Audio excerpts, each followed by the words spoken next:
talking about he's not gonna deal with a woman that a woman wouldn't deal with in a man when it comes to their issues, their daddy issues, mommy issues, childhood issues, or whatever the case may be.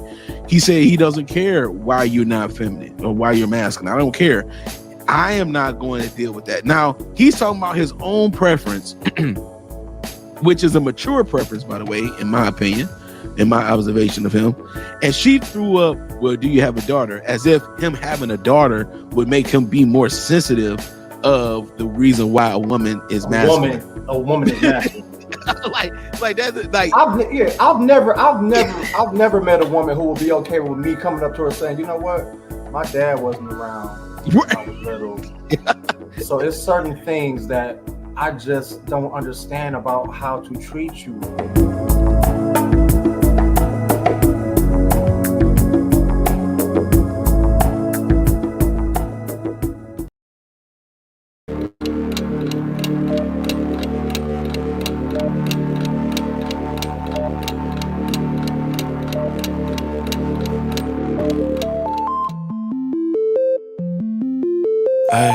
Ay. Look, I'm too cool for the rules, baby, get off of me. Never need no push, I do it all for me. Keep a couple real hitters, got them on call for me. Money moving, got it in the market where it ought to be. Too true for the flex, baby, don't cap to me. Drop 50, bring 150 right back to me. Keep a couple real hitters, got them on call for me. Money moving, got it in the market where it ought to be. Look, Papa don't preach, teachers don't teach. Gon' reach, that's facts. I ain't worried about none of that. I'm making that cash day. Bunch of O's like NASCAR, but it's really more like NASDAQ. Why they thinking that they hot when they really more like Coda on me like a referee. Hating what they'll never be. Small top with a big bottom, yeah, shorter shape like a letter D. Let her have it, then I let her be. If you love it, gotta let it grow. Crazy cause you really never know. When I'm hurting, never let it show. I'm a two-tone, two-phone, two-chain, new thing, lame whip, but you a broke. Low class, no cash, certified lame. I'm getting to it like I ought to. Couldn't pick, so I bought two. Understand why your chick came, I'm just trying to figure why she brought you. I'm really reppin' and I'm flexed up, and I ain't gotta tell them I'm next up. Sleep on the they rest up, but I'm up and I'm getting my checks up. Me and the fellas be high as propellers, ain't could tell us we great. Looking at like how do you figure unless you could talk about 8 figures. I'm too cool for the rules, baby, get off of me. Never need no push, I do it all for me. Keep a couple real hitters, got them on call for me. Money moving, got it in the market where it ought to be. Too true for the flex, baby, don't cap to me. Drop 50, bring 150 right back to me. Keep a couple real hitters, got them on call for me. Money moving, got it in the market where it ought to be.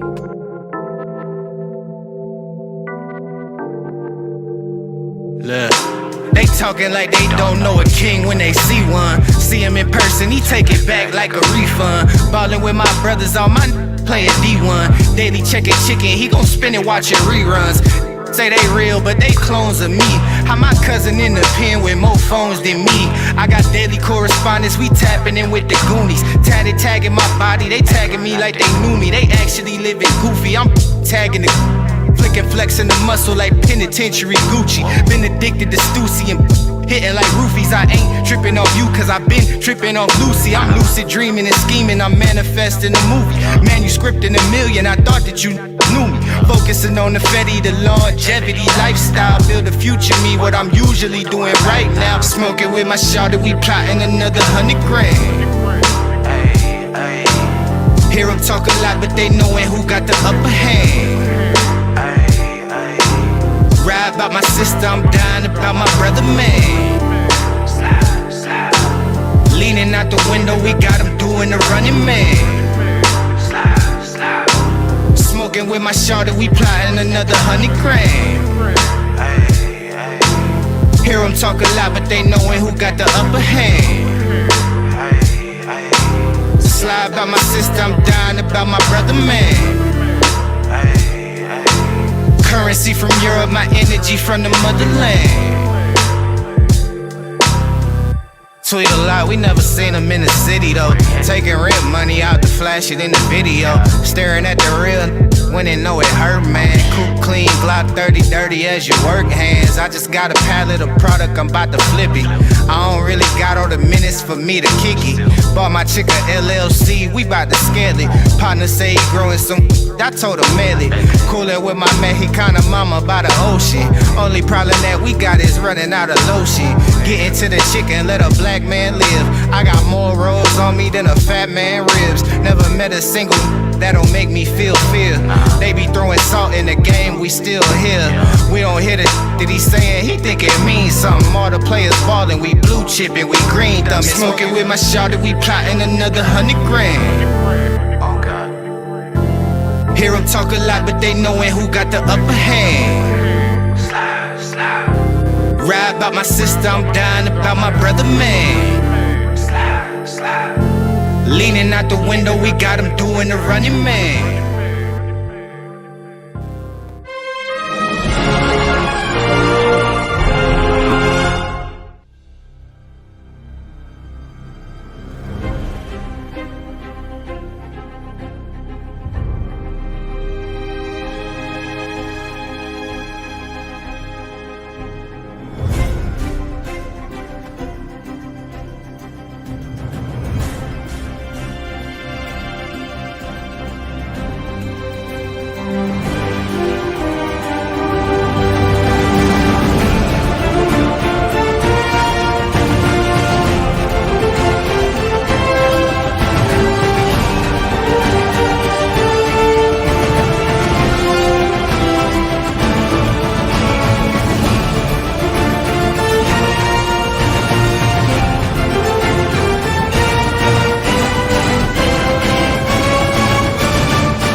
What up, what up, what up? Welcome to season 3 of the Maleroom show. Let's go.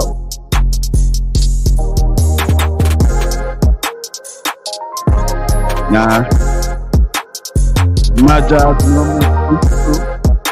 that's what we're gonna do right now, all right? We got my man JP in the house.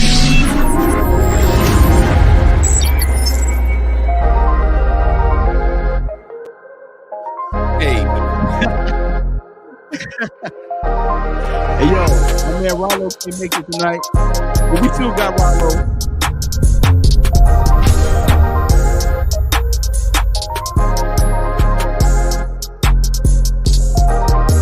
Yeah, I'm your boy Tay Bears, man, your chef. We about to cook.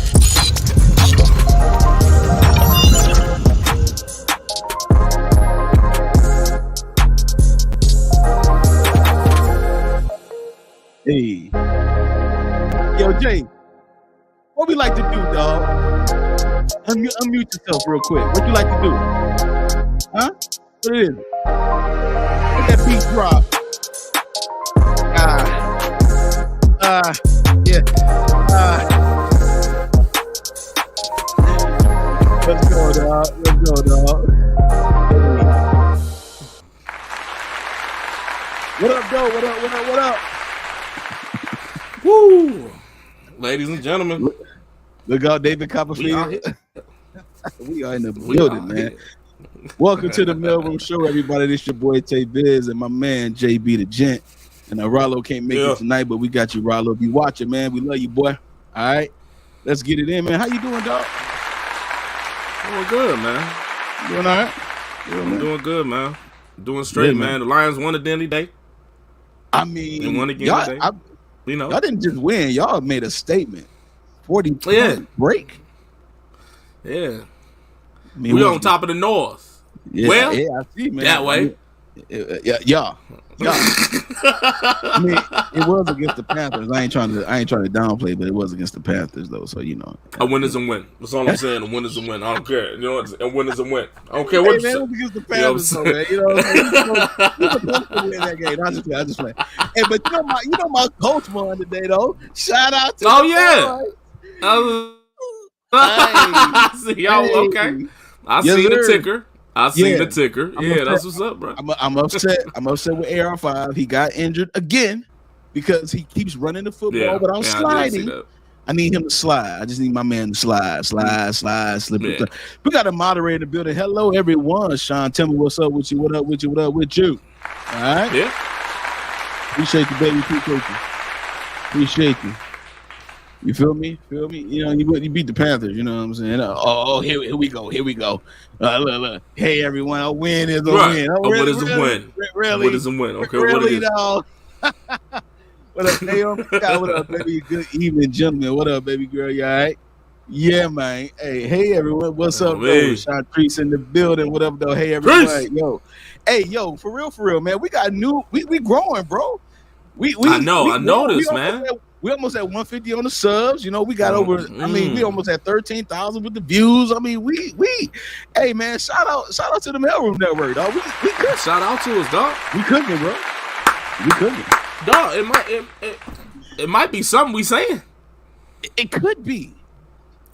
Might be. I mean, I don't want to break into character, but when a man talks amongst the boys of those that have wisdom in the streets of paid with gold, and the benevolent ones are there listening to the ones that are the OGs of the community, the community.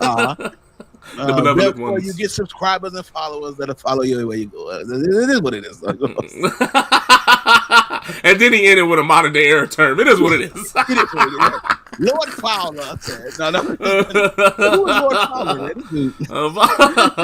Lord Fowler. He's saying it is what it is." You know. But shout out again to the Maleroom Network, man. We put in work, man, and we definitely appreciate everybody, man. We definitely appreciate the moderators, man. We appreciate you all so much, man. For real. You know. Yeah, man. Hey, man, y'all be rocking with us, man, and we thank you. We thank you so much. But you know what it is? It's time, man. We're gonna get the show rolling, get the show started. You know what I'm saying? You know, it's time for us to do the funny real quick. We always like to start the show off with a little bit of the fun.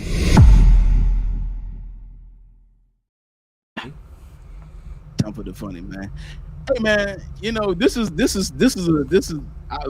I had to bring this video to your attention, brother. You know, because I have used this joke in reference when we have private conversation. You know what I'm saying? And you know, and shout out to the people who want to go to Hawaii, you know what I'm saying, and want to do the hula dance, you know what I'm saying. This is for you.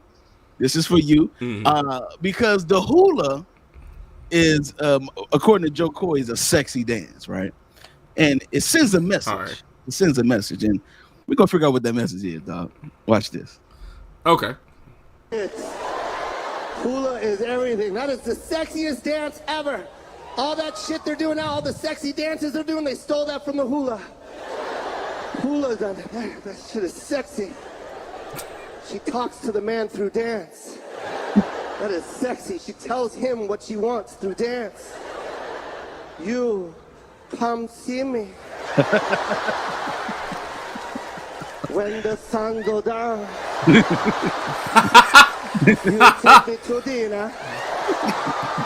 If I like you, I'll give you pussy.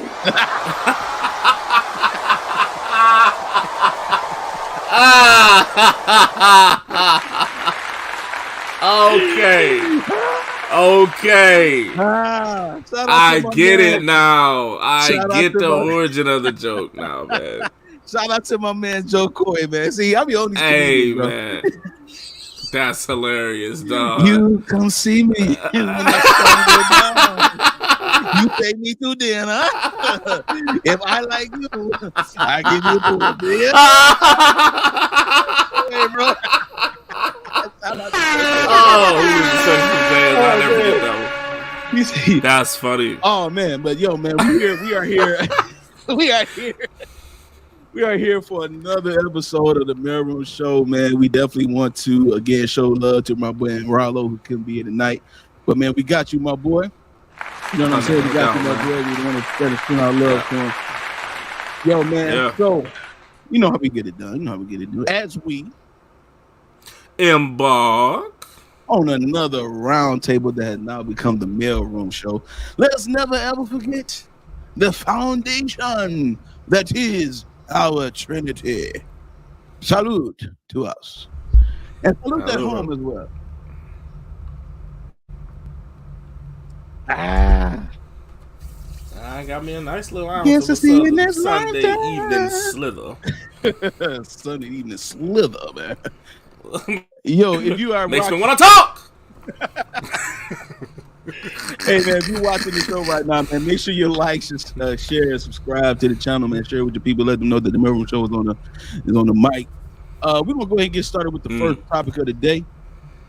The first topic of the day is: would choosing self-improvement cause you to miss an opportunity for a good relationship? All right, would choosing self-improvement cause you to miss an opportunity on a good relationship? What you thinking, my dog? It's a good question. Yes, it is. Very good question. It's a good question. I can see, we choose here, what I'm saying, on the Maleroom Show, we choose these topics that can be like, once you first think about it. Mm-hmm. Yeah. You know what I'm saying? Like, yeah, but, at the end of the day, we're trying to get some truth out of it so, we can benefit in our camaraderie. So, when we think about this, though, like, for me, when you think about the question, choosing self-improvement, you know what I'm saying? And shout out to people that will do that. Yeah. Let's just start there. For sure. You know what I'm saying? Like, I put it, where's that? Right there. I put it right there. Have you done the work? Yeah, have you done the work? Yeah. You know what I'm saying? Because we're gonna be hitting this a lot. So I was like, let me go ahead and quote that on by end. But choosing self-improvement, for one, that's, you know what I'm saying, shout out to people that do that. Because first off, you understand that you're not the perfect person. You know what I'm saying? You have things that you need to fix. Hopefully you catch this in time. You know what I'm saying?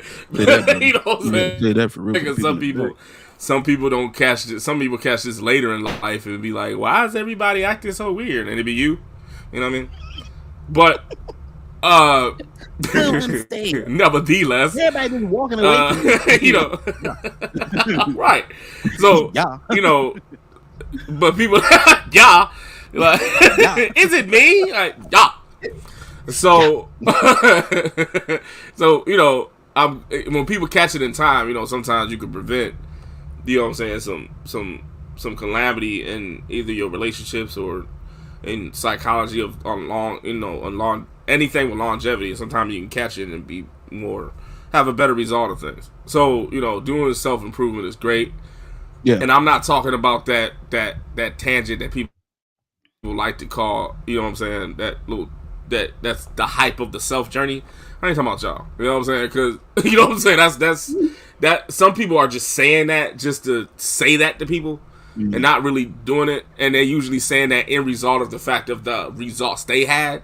So it's like, I'm just going to, I'm clean and slate. I'm on my own little thing. And what you're doing is really you're just trying to, get another result of things. Mm-hmm. And so you're trying to cut off, you know what I'm saying, the results of the past and try to start a clean slate with people and not cut off the result and start a clean slate with you. So I don't really trust people that say when they on they journey. Because one, you ain't got to tell me, for one. And then, you know what I'm saying, for two, I think people be lying. I think that people just be putting out an outside ego, dog. But that's a whole different subject. But when I get to this about self-improvement, you know what I'm saying, can it cause you to miss an opportunity? I look at it like this. Your goal hopefully clear and concise. Hopefully it benefits you. Hopefully you have these positive, attributes of your goal. But even if you don't, your goal is your goal. Let's just start there. Your goal is your goal. Your goal is not dependent on somebody else's. Facts. The way you want to get somewhere is based on the way you want to get there.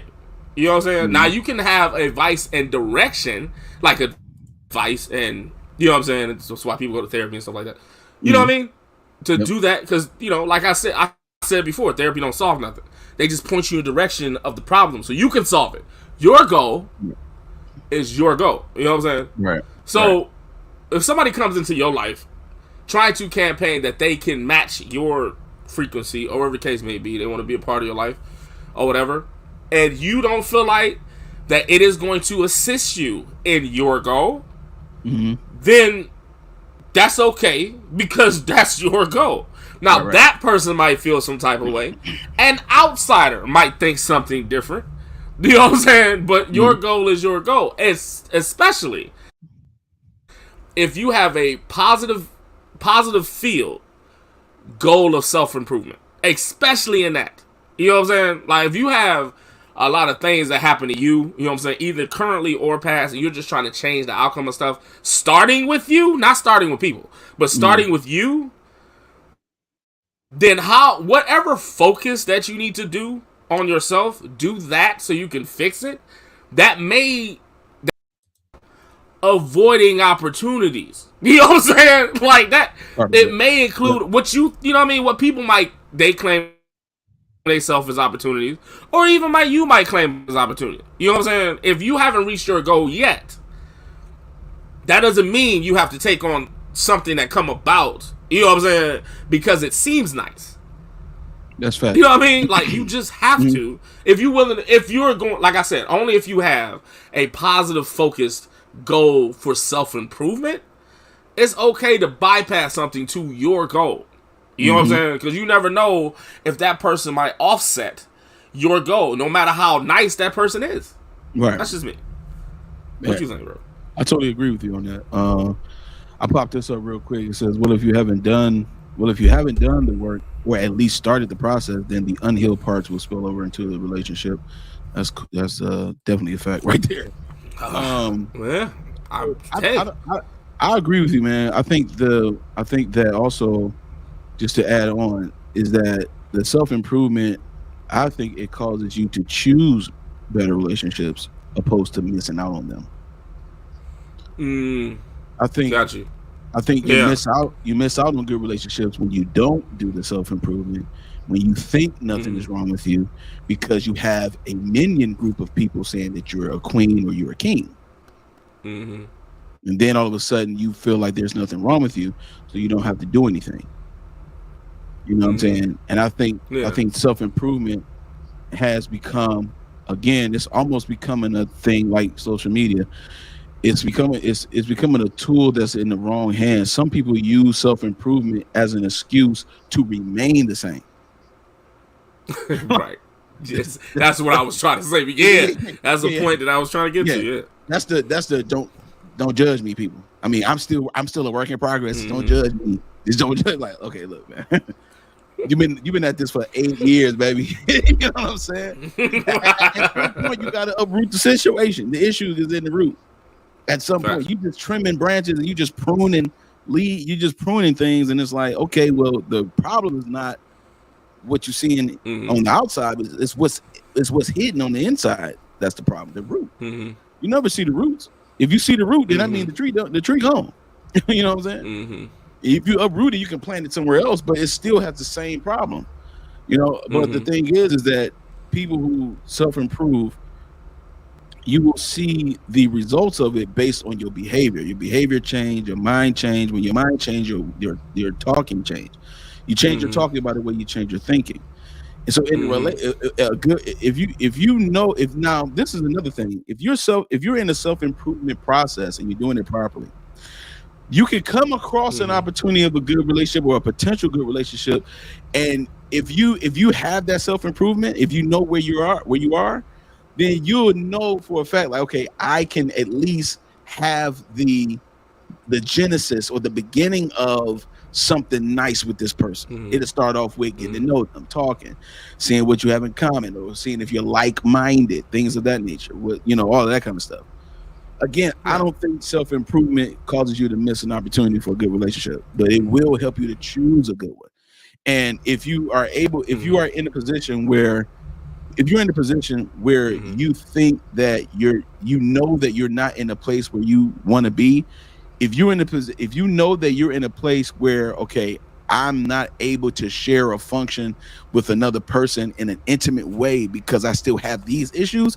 If you decide to be in that relationship, then what you have done is you have created some insubordination in your life. You have been insubordinate to the good person, because the good relationship that you're looking at, now you miss an opportunity by trying to touch on it when you know you're not ready prematurely. You do it prematurely, then that's how you know, okay, dang, I think I still got these issues, because that person, that good relationship, the other person, they're going to point out some things. They're going to be like, hey, you know, you've done this a few times. Like, where's that coming from? Right. You can't hit him with the well, I mean, that's just the way I am right now, but you know, I mean, no, you can't hit him with all that. Just, you know, I just don't, I mean, I'm still working in practice. He's going to catch it in vetting. Exactly. You'll catch he or it in she, vetting. Yes, and that's why we got to understand that process. You got to catch it in vetting, so that way you can make proactive decisions instead of reactive decisions based on that good relationship that you, or that good opportunity that you came across. Because at the end of the day, you have to make the decision for yourself. Like you said, it's starting with you. How are you looking at the relationship? If it's a good potential person, you know that person is good, and you know where you are right now. And you know that if you get with that person, you might mess it up or give them a bad experience of you. You'll give them a bad experience of you. They're gonna be like, man, not a bad experience of it. Thank you. Exactly. Thank you. Not a bad experience. Right. It's a bad experience of you, not it. Yeah, not it. Right.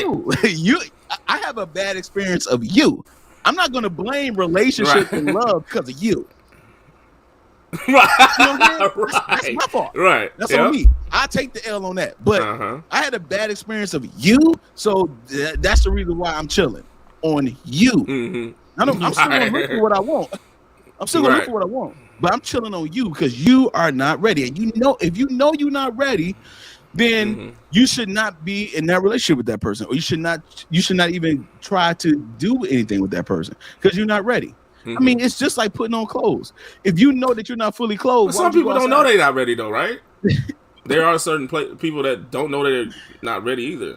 That's how you get the revolving door. That's how you get the reoccurrences of the same thing. You know what I'm saying? Even if you claim you think you're ready, if you doing this and it still happens the same way, that is a number one definition of you're not ready. You know what I'm saying? Like, that's what that is. So, right. Exactly. Because I want to go. Go ahead. I'm sorry. No, you go ahead, bro. I want to go back to one thing you said about the decision making, and that makes a lot of sense about the choosing. If you upgrade your decision making, you know what I'm saying, you get better results even in that. But another point that I've seen in that is that if you advance your decision making, the less impact you'll have of regret. That's a fact. If you advance your decision making, the less impact regret have on you. That's I knew it was you know what I mean? I uploaded the machine gun soundbite. I knew it was the reason why I put the machine gun soundbite because somebody was gonna get shot. I'm just saying, man. That's bro. That is because you won't. Therefore, the phrase "miss out" doesn't even exist when you are making better decisions. If you are making if you think that you went a path A, and then somebody even tells you that you probably missed out on path B, or you look at the occurrences just oversight in path B, if you feel like you made a better decision and make a better decision, that's all in the self-work too. Like, you have to know what's better for you and make logical decisions based on the event. That's how you make better decisions. Yeah. So when you make better decisions, you won't have the regret of path B. Yeah. You'll just be like, you know why? It's because people that make better decisions also will notice that they also retrieve lessons better. So even if you made a bad decision, you're going to be like, I learned from that. Yes, sir. And you see what I'm saying? It's a healthy perspective. It's a healthy perspective of what you learn. Yeah, absolutely. That's facts. Right. So even if you be like, okay, I avoided something and I think I got my lesson out of that, but if you made a bad decision, you will be like, you know what? Let me pin that and make sure I don't do that again. Right. And that's all in the equation as well. So if you make better decisions, it's like, somebody else is like, if you didn't, like, let's say a simple example, like you can go to a party, they be like, oh, it was like this, and you was like, you didn't want to go, and they telling you about how dope it was, and they was like, oh, you missed it. Like, I didn't want to go though. So how did I miss it? How did I miss it? And I didn't want to be there. That's bad. Now the person that has unbalanced decision making, they be like, dang, maybe I should have went. Exactly. Because as soon as they hear the what happened at the party, you know what I'm saying? Yep. That's different. You know what I'm saying? So it lowers your impact. And then if the person has that vacillation between their mindset like that, then what happens is it shows that you are not solid in what you know and what you think of yourself in your decision making. So this is how a person. So now I'm about to flip it a little bit. This is how a person has the opportunity to miss out on you. When you have done the work and you have become the very thing that you set out to be, and you have improved in your decision making, your changed behavior has given you and yielded you good personal results. Then when somebody else having issues and they're not ready, they'll miss out the opportunity on you now, because you that's how it flips. Good relationship that they missed out on. Because they prematurely touched it, they prematurely tried to indulge in it, knowing that they were not ready. So now you become the other part of this question, the opportunity. Now you are the opportunity. Right. You know what I'm saying? That's how it flips. You're right. You know how you know you're the opportunity? Because when you do deal with somebody, I'm going to take it a little bit further. When you deal with someone that have experienced you, I'm talking about experience the best version of yourself. They have experienced the healthy version of you internally, mentally, spiritually. When they have experienced you, it will expose their insecurity and the way they respond to your healthiness. And then they mess up. What happens is later on down the line, you get a random phone call. You know what? Right. I mean, we had some good times. Yeah, that late ass revelation. Yeah. Yeah, late registration, Kanye. Right. I already graduated. I already graduated, dog. So, absolutely. I feel you. That makes sense. So that's how you become the opportunity of someone missing out, is because you have actually done the self-improvement. So that's the reason why I was talking about the choosing part, because that should be the conduit of knowing that you have become better. Your decision making. Shannon Sharp says something often. He said it on Fox Sports show Undisputed, and he also said it on ESPN with Stephen A. He says the best apology is change behavior. It is. The best apology is change behavior. If you apologize to me and you still do the very thing that makes me uncomfortable, then your apology was not okay. It meant absolutely nothing to me, because you don't have changed behavior. You don't think anything's wrong with you. You don't think anything. You don't think you're going to have to pay a consequence for it either. Somebody has enabled that behavior, man. And now when you meet that person, you're dealing with the residue of somebody else enabling them to do that junk. They got away with it in the last relationship. They think they can get away with it with you. And you like, no. Right. You like, no, you can't do that with me. And they're like, but but other in her mind or his mind, other women and men have let me do it before. How come they won't? Because you're experiencing the best version of me. Now it's exposing you. Now you're about to regret. Right. Now Right. you're about to regret mishandling me and mishandling yourself with me when it comes to this relationship opportunity. Now you're going to live in that. And when you let somebody sit in their own filth for a certain period of time, trust me, they have something called an epiphany. You know, they will come to themselves, okay? And be like, you know what? I had an opportunity to be with somebody for real, and I'm over here with the slums and the slobs. Something's wrong with me. Then they hit you back like, you know what? Ever since I met you, you helped me to grow. You helped me to be this, and you haven't even said anything. You haven't even done anything. You haven't even done anything directly with them. All you did was allow them to experience the healthy, best version of you, and then expose their insecurity to the point where now they become convicted. They become convicted of the fact that they had experienced you, because they're like, man, I should be on that same level, or at least should be on the level that I need to be on, and I'm not. Right. Well, I should be on the level. Exactly. I like that level, but I ain't there. Yeah, right. I mean, everybody else is on the slide. Well, I can't be on the slide. You know, like kids, man. You know, but this is a dope question. This is a dope question about the self-improvement. Do you think self-improvement has become a way of escape for some people? You think they use it incorrectly? Yeah, I think it's a cloak of lasciviousness. I think that I think people use that. I'm about to get offended. Yeah, well, you know where I got that from. I think that. I think it is. You know what I'm saying? And that term is just saying that you're using something positive of something righteous, something like that. You know what I'm saying? And still doing your dirt underneath. So it's a cloak of it. You know what I'm saying? Like you still the same person. So yeah, I think people use that. That's why that surf journey, I don't believe it.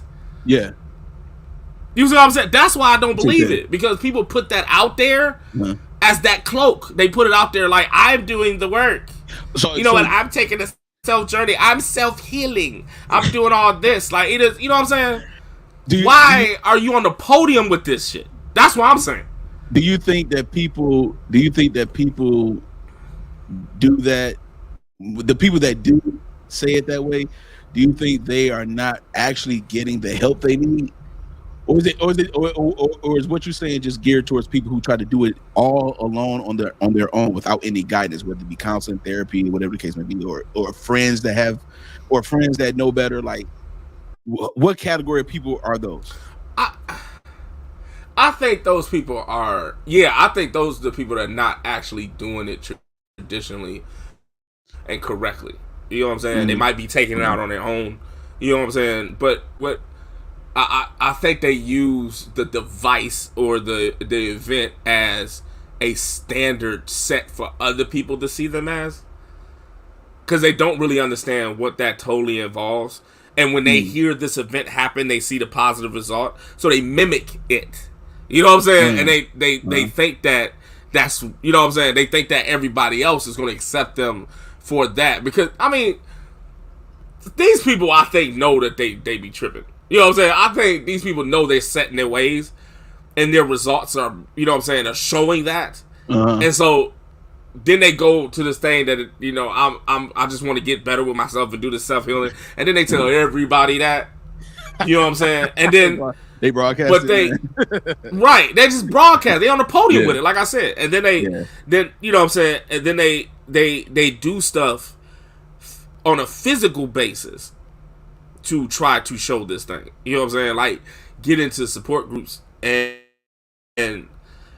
take journeys to weird destinations, and they do all this physical stuff. They go to the, but they're not physically intangibleness of it. They're not physical. They're not you know what I'm saying? Go to meditation meetings and all this stuff. You know what I'm saying? Like, they do all this physical stuff. You're not changing anything here. You're just doing that. You know what I'm saying? I got you. And then they rehearse that back to you like they're making some changes, but yet all you really have to do with those people is sit back and watch them do the exact same thing that they did before. If they have relationship issues, all you have to do is wait until they get into another relationship. That's all you gotta do.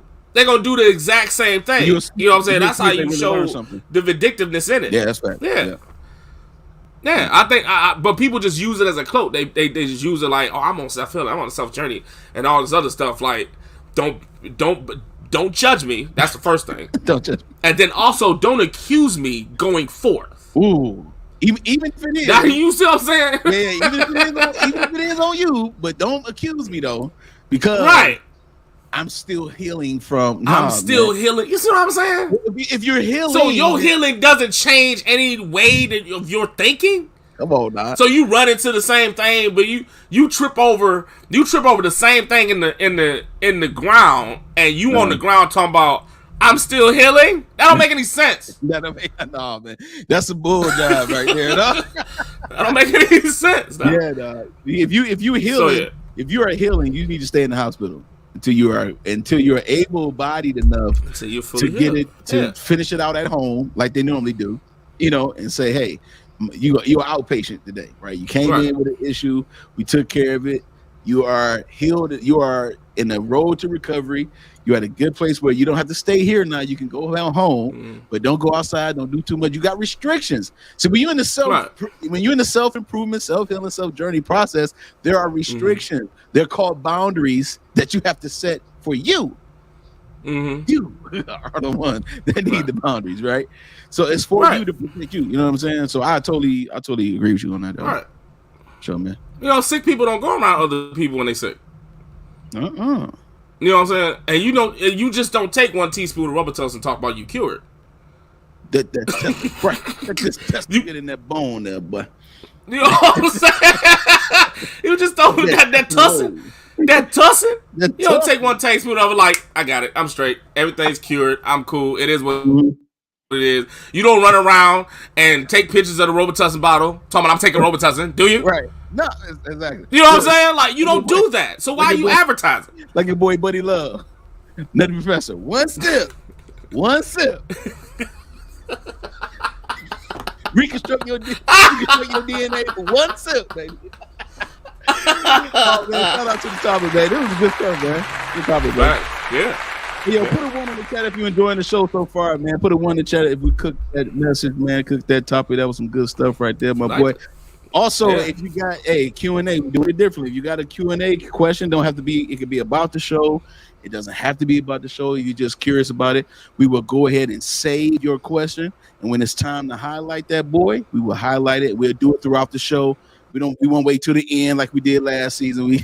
A lot of people was like, okay, when they will get to my question, my bad. We sorry. You know what I'm saying? My bad. So we're changing our behavior, you know what I'm saying? So, right. So what we're doing is we're going to answer it throughout the show. So if you have a question, it could be about anything, let us know, put it in the chat, all right? Oh, look at these ones. They say 5, you know what I'm saying? Sean be cracking up at me, though. We appreciate you. One sip. Baby. We'll put 1 sip. Like a 400-pound man. Forever. Okay. Some people genetically disposed to gain weight. So we're gonna move on. You're gonna move on to the next topic, all right? Topic number 2, man. Let's get it in. This is gonna be a good one right here, man. This is gonna be a good one. Is the lack of benevolence one of the leading causes of failed relationships? Hold on. I'm gonna be real petty on this. All right. Does everybody know what that means? Hey. Let's break it down, brother. Let's break it down. Yeah. I think everybody needs to know. We're gonna have to unpack this. All right. We're gonna have to unpack this. Yeah. You should go. Go ahead and go, bro. I'll go ahead. First of all, I did a poll. All right. Okay. I did a poll. Okay. So I asked this question: is lack of benevolence one of the leading causes of failed relationships? And 100% of the people said yes, absolutely. It's 100%. Oh, so they know what it means. Okay, cool. Yeah. So, all right. So, yeah. Your boy Rude. Hey, so he said, so they know. Okay, cool. All right. Okay. Yeah. So I think I do agree with the voter who said yes to the lack of benevolence, one of the leading causes of failed relationships, because when you think about benevolence, you're thinking about being kind-hearted to others and having that kindness. And that is like, if you're in a relationship, why would you exactly, if you're in a relationship, then why would you be in a relationship with someone that you can't show kindness to? I just don't get that. You can't you don't tell me you're in a relationship. I mean, wow. You're in a relationship with someone that you cannot be benevolent to? You can't be generous, benevolent, kind to? That is ridiculously out of bounds, right? Listen, I've never seen it. Never seen nothing like this before. This is ridiculous, dog. I mean, you're in a relationship, a committed relationship, and you're in a committed relationship with someone that you are second guessing if you should be open-minded and open enough to show them pure kindness. And we know the kindness hit a little different when you're in a relationship, because there's levels. There's levels to it. There's levels to a relationship. If you've been in a relationship with someone for a long time, all my people out there that's in relationships, if you've been in a relationship with someone for a long time, the way the relationship started, the cadence and the energy of the relationship, the way it started, it has shifted. It should have evolved into something a little bit more that's meaningful, that has a little bit more of a cherishable energy to it, a cherishable attention to it. More vulnerable, a little more exclusive. Yeah, when you get to that point, that means that you are willing to protect the relationship, right? Which i.e. means that you are protecting the individuals in the relationship. So the kindness, you got to have the kindness and the benevolence in order to do that. If you're lacking benevolence in a relationship with someone, you need to break up. I mean, breaking up has become it's not hard to do anymore. There's so many ways to do it. You can go somebody, you can divorce them, annulment. You can just be like, I ain't gonna call you no more. You can delete them, block them. You can all kind of ways. You can call them and tell them that. You can email them, tell them that. You can email them like, hey, it's been real, but comma, sincerely yours, comma, blah blah blah, and that's it. The salutation off rip. You feel me? Like there is no. You don't have to stay in anything longer than it's supposed to be stayed into. Yeah. You know what I'm saying? Now, now let's talk about it on the other end. Let's say, for instance, you're the one receiving the lack of benevolence. Okay. How are you going to operate in a relationship at that point? You're going to go ghost and silent? You're going to get quiet? You're going to address it? Like, how you do it? Or what if you're the one that's giving lack of benevolence? What if you're showing the lack of benevolence? What if it's you? And then the person is telling you about yourself. What you gonna do? Not receive it? They trying to get you to think like, hey, you've been lacking in this area. You don't even consider me. I'm not a forethought. I'm not a forethought at all. You know what I mean? It's kind of wild. That's when they be like, see, I'm on this journey. I'm sorry. I'm on this journey of love, of self-healing. Self-healing. Yeah. I'm gonna start with that. Bro. I'm gonna start with that. From that angle. You're right, man. The state of the state of the camaraderie period between men and women is horrible. You know what I'm saying? Like, it makes the dating scheme horrible. It makes exclusivity horrible. It makes marriages dead. Like, it's the smell. like Mr. Smith said in the Matrix. It's the smell. It's the smell. Mr. Anderson, it's the smell. So it's like, I hate this, it's just saturated with bull. You know what I'm saying? And people tend to forget, like I said in the previous, session we had, man, like, people lack the talent and ability to hit the standard. Yeah. You know what I'm saying? It's like you ain't study enough on it. You didn't practice it enough, or you wasn't taught enough what the first oracles of this type of stuff is, and so or like love and relationships and you know what I'm saying, and camaraderie as a whole. like you ain't been taught that, seen that, know that. So you try to develop this own little thing you call love and relationships, and it sucks. And everybody's doing it, and it's nasty. It's just what it is. And that's one of the missing attributes is benevolence. Like, just to be kind to them. Relationships are permissive. Let's just go there. Let's go here. Let's talk about it. They're permissive, dog. Like, it's you're permitting me to be with you as you are with I. It's never a one-way street. Exactly. It's all willingness. It's permissive. Yeah, that's all. It really is. Like I'm letting you be with me, just like you're letting you. You know what I'm saying? It's the same thing. You know what I mean? Letting me be with you. It's a two-way street. Yeah. It's no. So if I recognize the permission you're giving me to be exclusive with me, it should be an automatic reoccurrence to be kind to that person because they're permitting the experience of them in an exclusive way. You know what I'm saying? You see what I'm saying? Yeah. Like they're permitting that. They letting you have it. It didn't cost anything. You know what I'm saying? It's not supposed to. I mean, these relationships now are contractual. Yeah, relationships now are contractual. Almost like a friends of benefits situation. They're just somebody talking about that. Like if you do this, and then I do this, and you do that, and we're good. But the moment you stop doing this, I don't care what plane we on. We could be married. The moment you stop doing this, it's over. It's just completely done. You know what I'm saying? Ain't got nothing to do with how they feel about you. Nothing whatsoever. Nope. You know what I'm saying? They're permissive. So it's like you're permitted to be with me. There is no obligation, especially if it's not legal yet. There's no obligation in dating. There's no obligation. I don't owe you a damn thing. I just don't. You know what I'm saying? It's just permitting us to be what we are, and that's just what it is. So my point is, if we're on the permissive relationship, if that is what it is, I'm letting you do this, you're letting me, then I should be kind to the benefit you're giving me. Right. You know what I'm saying? And be kind to you as a person, like, because you didn't have to. You didn't have to be that ear for me to be railing off about my job at. You didn't have to be the person I can cry to. You didn't have to do that. Right. You permitted me to have that type of person with me. Exactly. As in you. So it's the same way. That's why I take, dating so kind of like nonchalant, because there's no governmental law in it. You know what I'm saying? It's all by permission.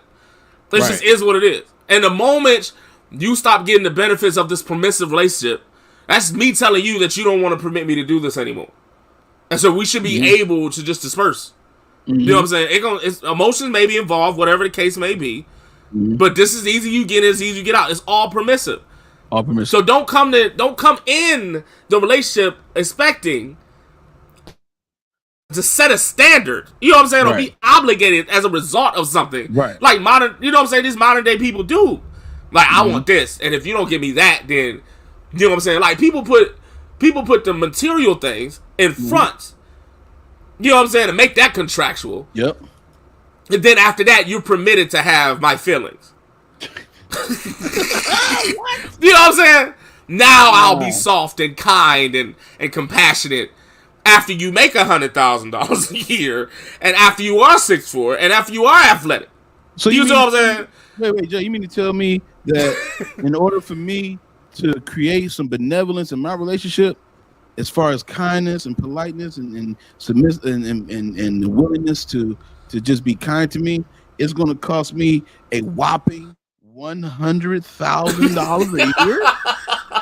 Whopping. A grand total, right? A grand total. Slum total of $100,000 a year.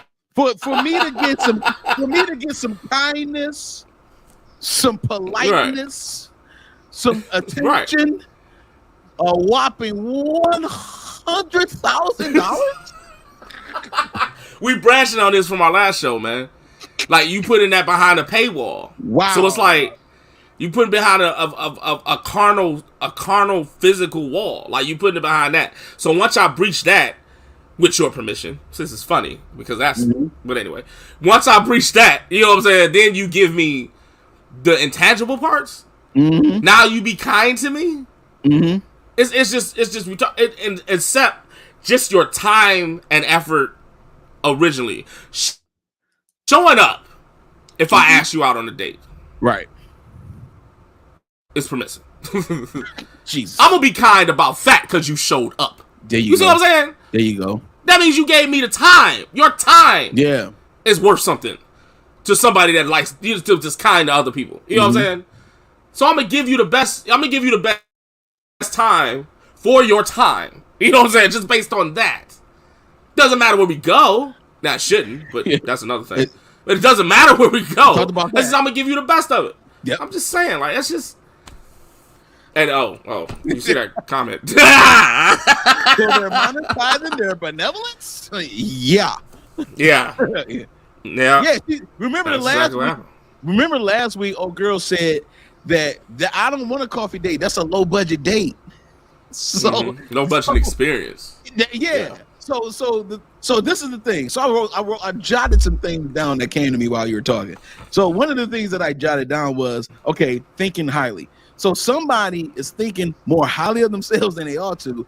It almost is like I'm doing you a favor. So I can lack benevolence because I think I'm better than you anyway. So so I'm doing you a favor by you being with me. That's the entitlement piece. That's the that is so. That's how you get there. That's how you get there. You That's think evil. of yourself exactly. You think of yourself highly than you should.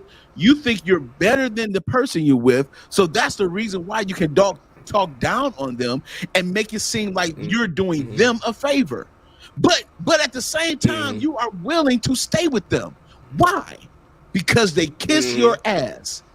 They kiss your ass. They talk about how much they love you. They talk about how much they love you, how much they adore you. They talk about all this stuff that they got going on. And this is the reason why you stay with them. Because they are feeding your ego. You are exchanging your evil for their praise.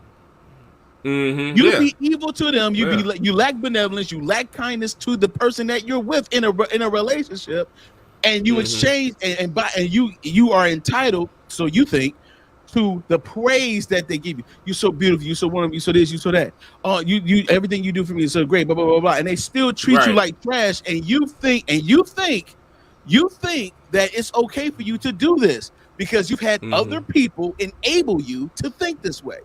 It's only until you meet someone who don't give a damn about who you think you are, when they show you who they are, they don't care about what you think you are, then that's where the challenge comes into play, and then they want that person. Well, guess what? That person doesn't want you because you don't have the capabilities of being able to research. You don't have the capabilities.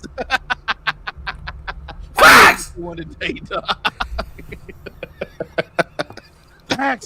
I'm sorry. I just wanted to see the You bubble. don't have the capabilities to reciprocate anything that's intangible. Anything that's intangible. Right. Yeah. So you will place what you think you are. You will place who you think you are and what you do as a result of saying I'm better than that person. It's like a man that move in with a woman. And he's trying to get a job. He's trying to do this. He's trying to do that. And then all of a sudden, she know that she got more than him. She know that her lifestyle is more. And all of a sudden, he's like, okay, well, I'm trying to. But as long as he prays and give you romance and everything like that, you cool with it. But you really not getting all of the other things that you need as a woman. So why in the world would you continue to do this? It's because you want praise more than you want a relationship. You want to feel adorned more than you want to feel safe with a man in a relationship. It's the same. It's a vice versa with men. Men do the same thing. Girl, I'm the one that made you. I'm the one that gave you this. I'm the one that did this and did this for you. I'm the one that do this and do that. So you need to give me a baby. You need to give me this and you need to give me that. They'll put demands on you too. They'll put demands on you too because they think they're better than you. They think they're better than you. It's only until you meet somebody that's able to communicate with you on the level that you're at, that understand where you're at, that can cultivate the very thing that you're trying to be.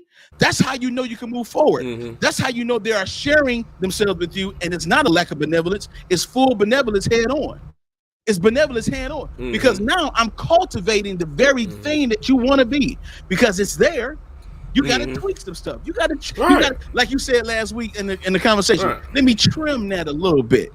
The emotional progression of what you're trying to do through this avenue is not going to work. So how come are we doing this? Is because we think that you think you're better than this man. You think you're better than this woman. Right. Instead of cultivating the benevolence that we're talking about in the relationship. Now your benevolence costs me a whopping $100,000 a year for you to be kind to me, for you to give me respect, for you to give me some type of attention, in order for me to be a forethought in your mind, I got to come with a sum total of $150,000 a year. $100,000. You live in the state of North Carolina. You live in Vermont. How many people make $100,000 a year in Vermont? How many people make $100,000 a year in Vermont? You know what I'm saying?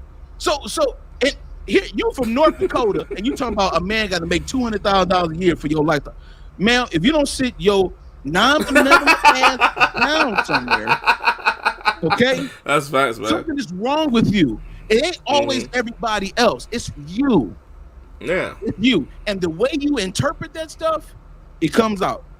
It comes out in the way you treat people. It comes out in the way you treat the relationship. And next thing you know, the person leave. You're like, cool, I don't need you anyway. Boom.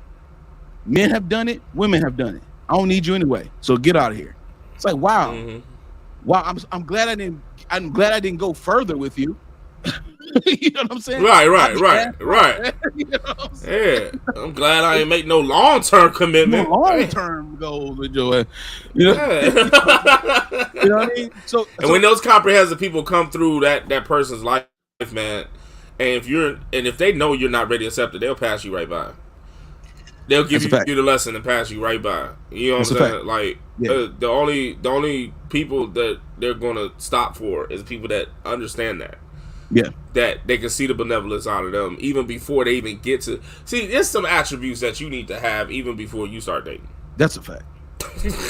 That's some attributes you gotta have. Like, you know what I'm saying? Just to having the kindness just for other people before you even start bringing another person into your life. Yeah, is a good attribute to have. You know what I'm saying? Like, if you just don't care about, it sounds so stupid to me. If you don't like people, but you want somebody to be in your life, but you don't like people. You know what I'm saying? I'm not saying you have to love everybody, right? But that sounds like you don't even give the kind and respect to just somebody you don't know. Do you know what I'm saying? Like, you just don't, just a simple human kindness. You know what I mean? Yeah. Just in area kindness. You talking about in proximity kindness. You know what I'm saying? Like, you don't have that. You don't say nothing. You know what I'm saying? Somebody opened it, like you said last week. Somebody opened the door for you. You don't say nothing. That type of thing. No thank you or anything. You don't say nothing at all because you think they're going to try to holler at you if you do. You got all this stuff, but you want somebody to do something for you exclusively, though. That's just crazy to me, man. Can I just add this too while we're on it? And ladies, I love all of you. No disrespect. Every man is not trying to holler at you. Everybody ain't trying to holler at you, man. Thank you. I ain't trying to holler at you at the grocery store, at Family Dollar, at Dollar Tree, Dollar General. Yeah. The general from the insurance place. Everybody ain't trying to holler at you. Sometimes your tire is flat on your car. We're trying to get your attention, and we need to let you know that your tire flat. If you was benevolent, if your ass was benevolent, you wouldn't have an attitude, and we might help you. But as soon as you give us an attitude, we like, you know what? Oh, well, can you help us? Can you help me then? No, you think I'm trying to holler at you, Bonquisha? I don't want to holler at you, Bonquisha. Aquafina. I was just trying to tell you that your tire flat, baby. You done cursed me all the way out. You done call me all kind of names, and now all of a sudden you want my help right after that. Are you outside of your mind? Tranifa. Okay. Malaysia thinks that you trying to holler at her. And no, I'm not trying to holler at you, Malaysia. I don't want to holler at you. I'm fine. Right. But you got a cracked windshield. But you do have a cracked windshield, man. We just trying to look out. He's trying to say something to you, man. That's all it is. You know what I'm saying? We ain't always trying to holler. Everybody ain't trying to get shit. You not I mean, when you think you that fine, you not that fine. I'm Nobody- sorry, man. You're not. You're nobody is. Listen, If you look good, that's great. It's great. But when you start to set a standard, what you think you should deserve, you're not that fine. listen to me. You're not. Listen. You're not. And I am totally volunteering to tell you that. You're not. You become ugly real quick. You become ugly real quick. You become ugly real fast, dog. This is not a beauty contest. You at Family Dollar, baby. You can't probably think more highly of yourself shopping at Family Dollar Tree. We all at the Dollar Tree, and you we there together. Right. You at the Dollar General. Hey, that's facts, though, dog. You at the Dollar General. You at the Dollar General. You in the line. You in the aisle to get some Fabuloso. I want some Fabuloso too.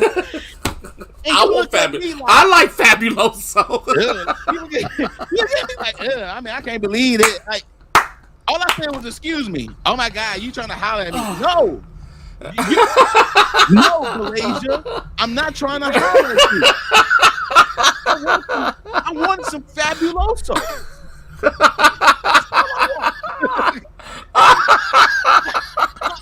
Malaysia, I think you're hot, but I don't care. I'm trying to get this Fabuloso and head to the crib. I'm trying to clean something at the crib real quick. I ain't worried. The and the Cowboys come on tonight, okay? Playing right now. Got the game. God, lead. Kobe Bryant, 40 points, 50 points. You know what I'm saying? Right. You know what I'm saying? You know what I'm saying? I'm trying to get to the crib.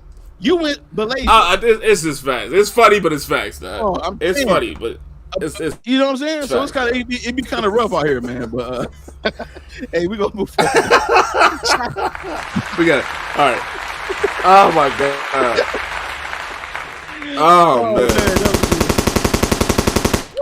It's gonna be a scream at the screen. It's gonna be a scream. All right. Hey, man. Hey, put one in the chat if y'all enjoyed that segment, yo, man. If y'all enjoyed that segment, man, put a one in the chat real quick. Facts. Everybody dead. They got skull emojis up, man. Oh my God, man. Oh my God. Hey, man.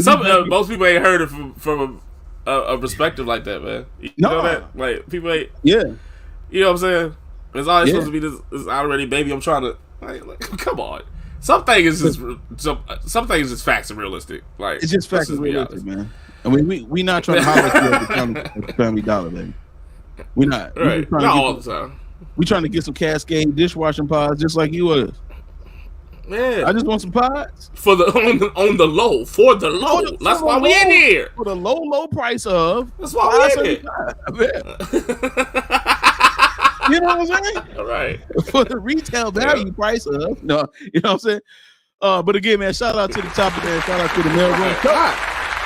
And if you're enjoying yourself, put some claps, put some fire in the chat. If you're enjoying yourself real quick, man. Again, if you have any questions, concerns, or you want to just talk about something a little bit, go ahead and ask the question. Just put Q&A right next to it and put it in the chat, and we will most gladly address it during the show. We're not going to segue at the end anymore. We're going to handle it during the show, all right? So, man, you already know. If Rollo was here, he'd be like, fellas. He'd do like that. He'd be like, fellas. Mm-hmm. You already know what time it is, right? And then we over there crying. No, I done tore her mouth off. She crying. Look at her. With the fire in the chat. Fire in the chat. Miss Smiley with the fire in the chat. Sabrina with the fire in the chat. He be like, he be like, you know what time it is? It is time. It is time for feature topic of the week.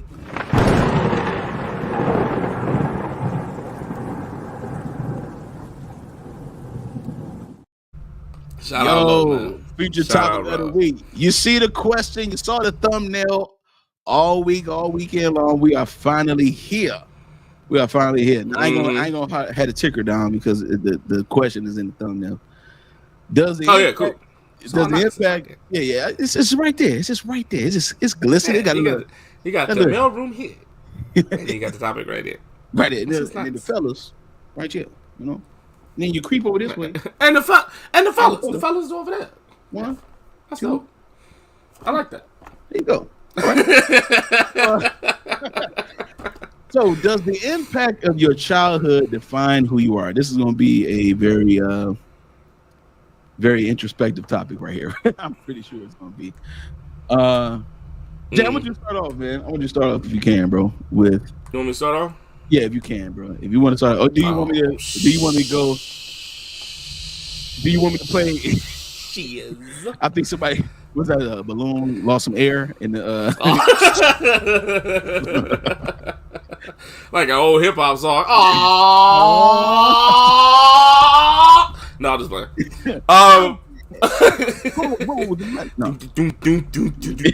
right. Sucker MC. Sucker MCs. Wow.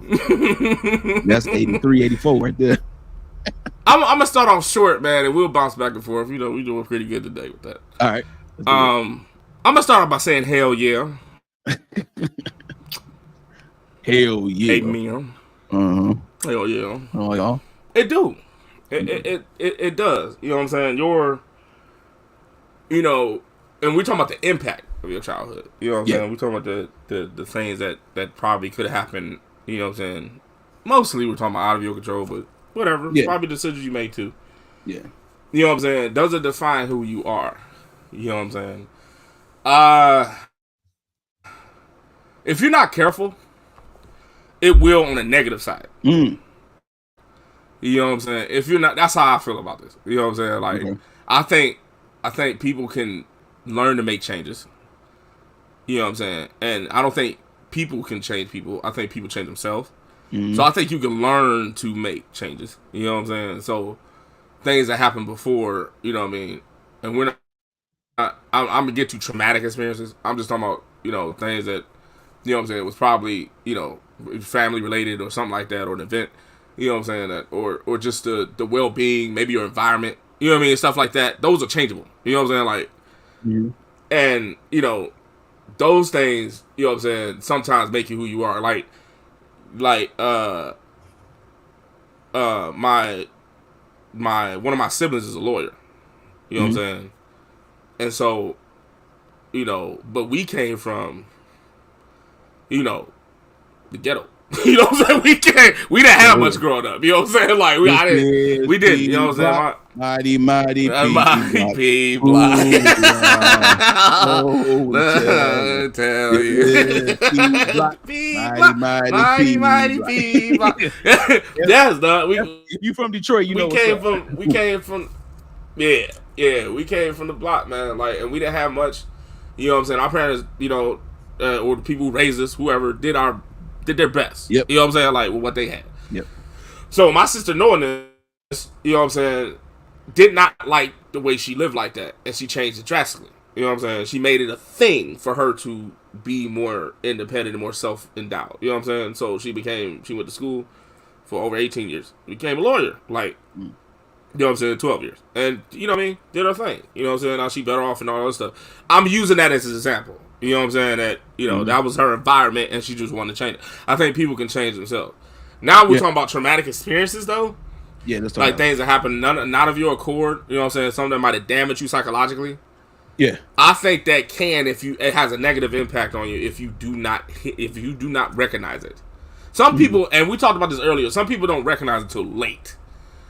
Like, way late in the game, like our age, like, you know what I'm saying, between an adult span, you know what I'm saying, like 35 to 50 there, like you don't get it yet, like people hinted on it, you know what I'm saying, they don't really, because, you know, most people with traumatic experiences kind of nest it, you know what I'm saying, they protect it, they put it somewhere in a void that they don't want to open up anymore, you know what I'm saying, like, and they just keep it there. You know what I'm saying? They don't want to touch it and know what it is. So people that like that, you know, there are people like that because when you start talking about it, they become somebody totally different.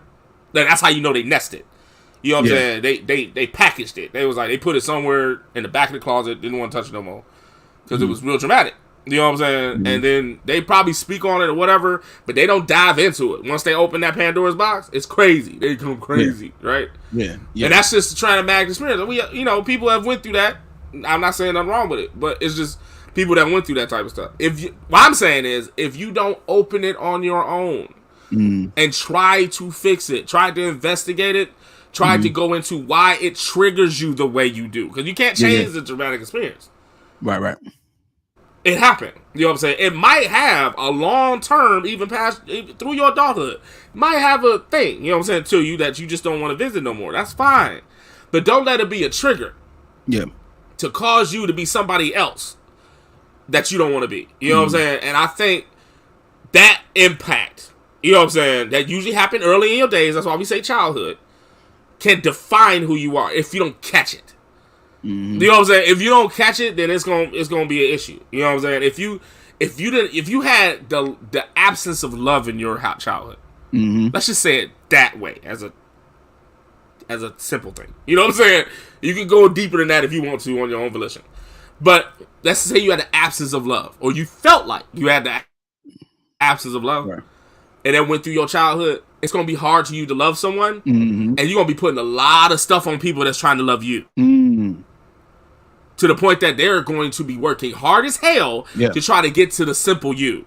You see what I'm saying? Yeah.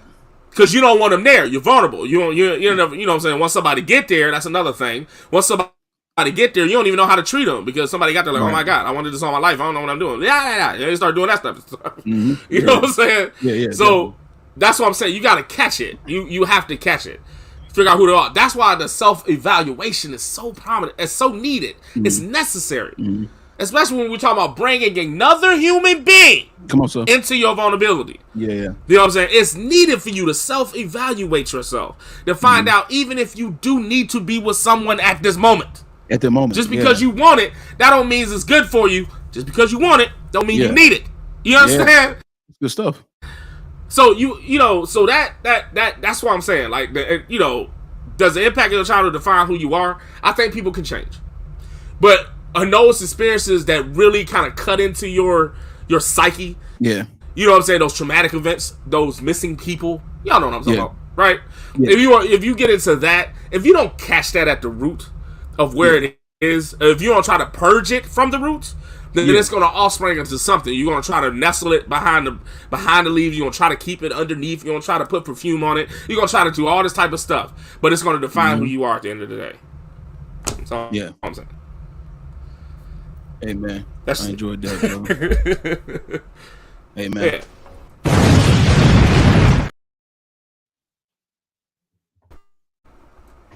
I play first person shooters.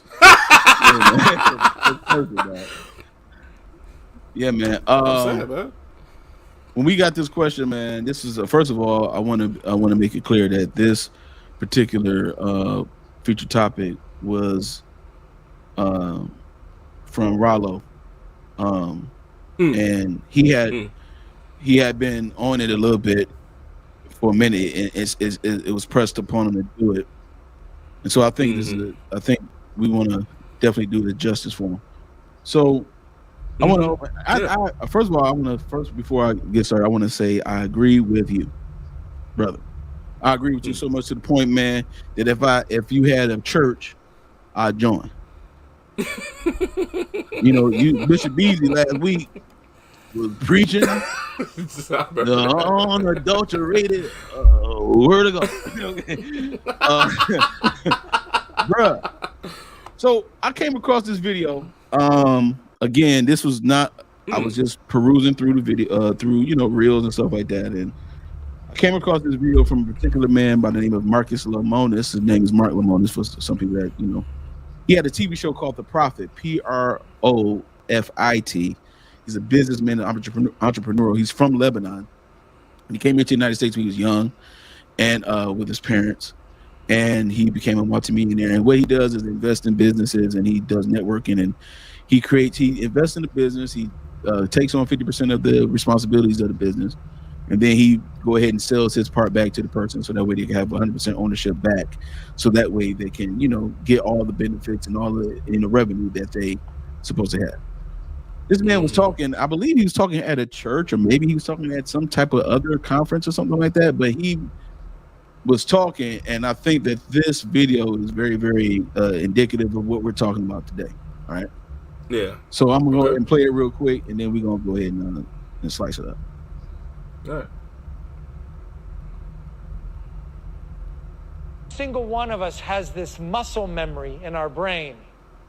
And this may be the most important discussion topic we have today, so I ask for your undivided attention. When we're growing up, we have things happen to us, little teeny things, and they stick with us. And then when we get a little bit older, we have things happen to us, and they stick to us.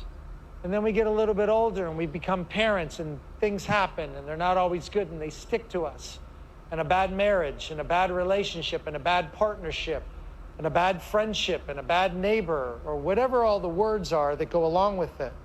And over time, if we're not forgiving people, forgiving and forgetting people, those things start to become like calluses on our body. And we start to close ourselves off to the love of other people, to the love that Jesus gives us, to the love that everybody has for us, because we believe that everybody's out to get us. If you enter a relationship and you enter it with a contaminated mind and a contaminated heart, you won't be able to do business. If you enter a relationship with a contaminated mind or a contaminated heart, you won't be able to have a successful partnership. So,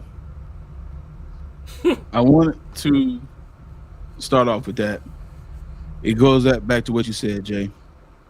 And we was talking about it earlier a little bit over the phone, but I want to reference Michael Jackson. We was talking about Michael Jackson and his childhood and how that impacted him to a point where he got older. He started buying giraffes and monkeys, and he had trains and amusement parks at his house, and he was inviting kids everywhere because he didn't have no childhood.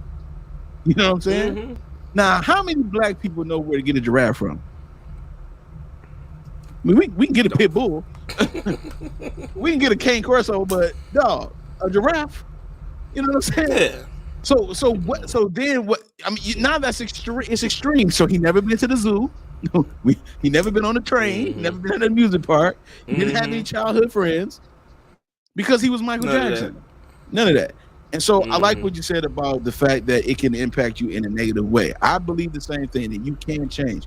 You can change. You can change what it is. Like we both came from the hood. Like we were able to we were not subservient to the ideas of gangs and, you know, doing things the incorrect way, being criminals, being bullies, you know what I'm saying, beating up folks. I mean, going into that life, we chose not to do that. And we also had some awesome parents that protected us from those things. However, as we get older, we have to realize what it is that we want and how we have to refrain from what it is that happened in our childhood that bothers us to this current point.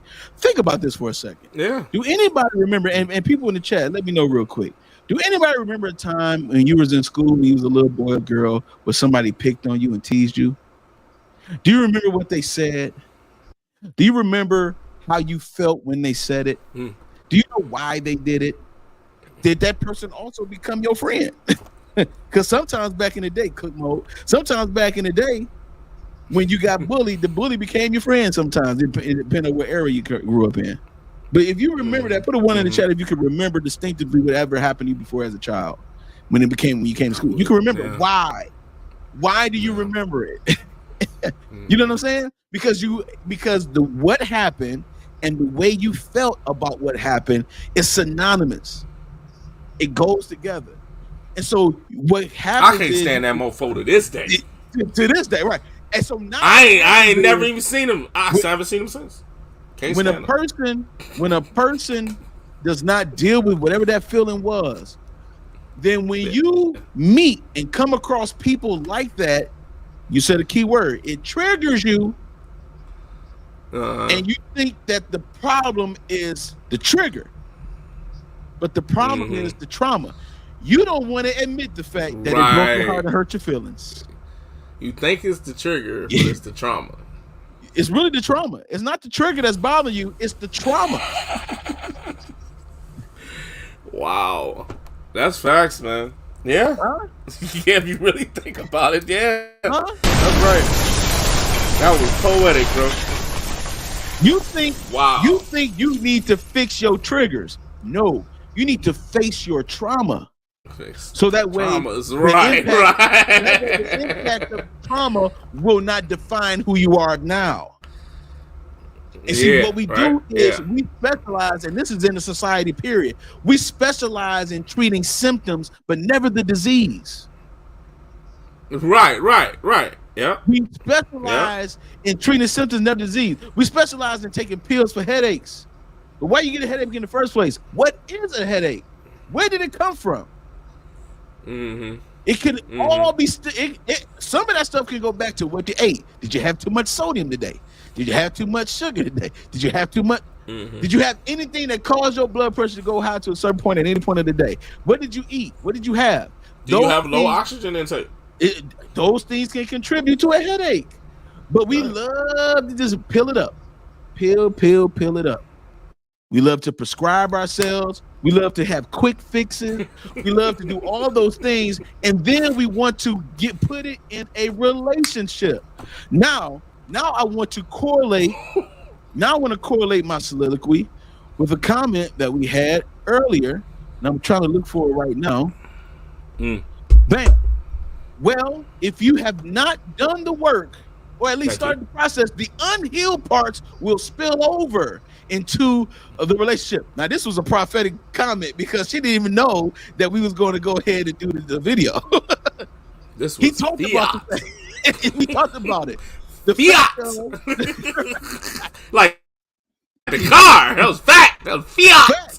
Because you, even if it happened years ago, if you still hold on, if you can still hold on to it now, how it impacts you is where you need to fix it. What does it impact you almost similar to how it happened when it first happened? Is it fresh in your mind? I was homeless, okay? And when anything that before I moved, when I moved and everything like that, I've been here, I've been out of the D for a minute, but doing the work, doing the introspective work, I realized that certain things that would happen, it would trigger me to get in survival mode. It would trigger me to be like, okay, man, I need to do this, to plan, to overthink, plan too far ahead for nothing even happened yet. But the traumatic experience of being homeless before caused me to have this trigger.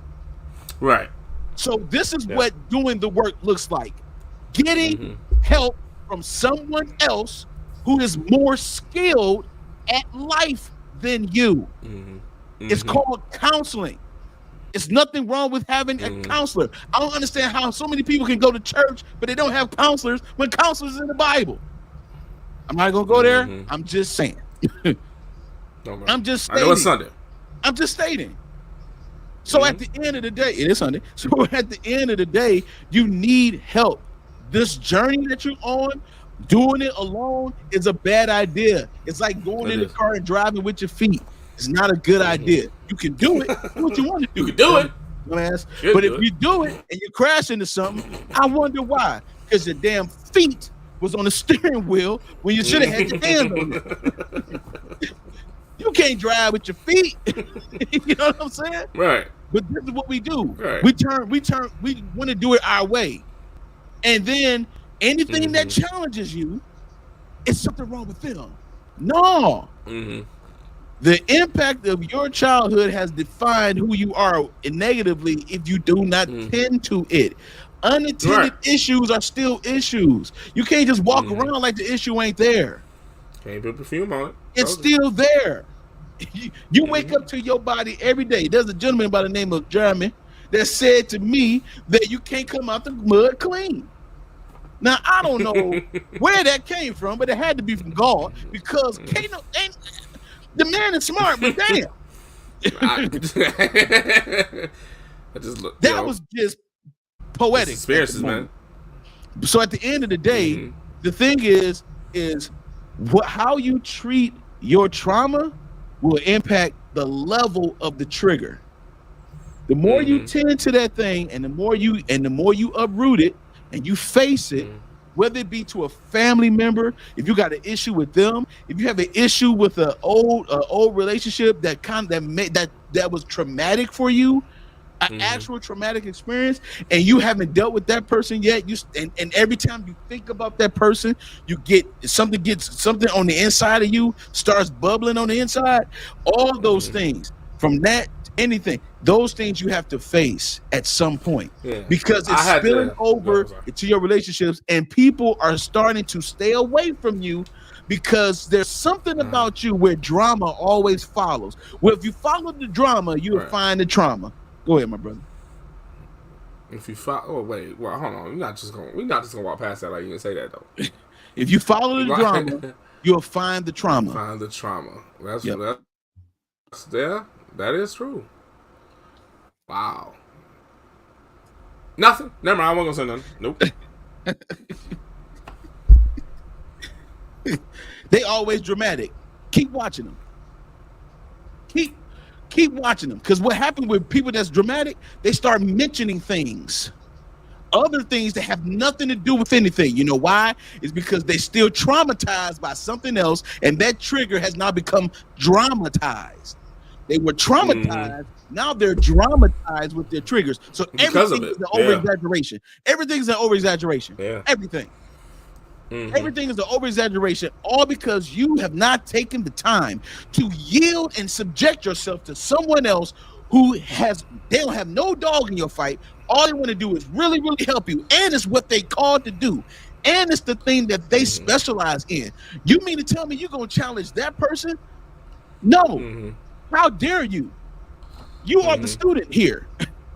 The teacher is teaching. You are the student. You need to follow instructions. This is a time for you not to have a haughty head. This is time for you to have a humble heart. Right. And submit yourself to someone. And I don't think all problems, though. Right. I don't think all problems need a therapist. Right. But I think some problems just need common sense. Yeah, I think you need, you know what I'm saying, or advice or something. You know what I'm saying? So because the internal's not doing it. Something external. You know what I'm saying? Like, from a good source or something, talk to a friend that you know is going to tell you the truth, wherever the case may be. I ain't going to say you got to run to the therapist for everything. But, you know what I'm saying? Like, some things that just need to be, if you don't think you can find an avenue, there has to be a support system somewhere, you know what I'm saying, that wants to direct you into the right way to get you to get that fixed. You know what I'm saying? Like, I don't have it. I was saying that on a personal impact, because I don't have any traumatic events that I can call traumatic events, but I do have stuff that changed me. Like, you know what I'm saying? Like my relationship in my early 20s, like that changed me, because I was in this puppy love scenario, and I was sacrificing everything about myself to make this work, and I was left with nothing. You know what I'm saying? Right. And it was, and I had to build myself up, because I even stopped my individual independence for the sake of the relationship. And so when the relationship didn't work, I had to rebirth myself pretty much from the beginning. You know what I'm saying? Right. That produced trust issues, and I talked about this before, in my own, soliloquies. I had this trust for a very long time, but what I had to do was purge it. I had to find out. First off, I had to be by myself and stop trying to add everybody into my queue to fix my own issue. I had to do my own thing. And then secondly, I had to find out why that is. What creates the trigger? You know what I'm saying? Right. And so I started looking at these nuances, like, you know what? I've given somebody my whole life. I don't necessarily have to do that. You know what I'm saying? Right. Like, I stopped my life for somebody. You don't have to do that. You know what I'm saying? You can have a fair exchange. You know what I'm saying? And do your own thing. There's nothing that said, you know what I'm saying, that you had to do that. You know what I'm saying?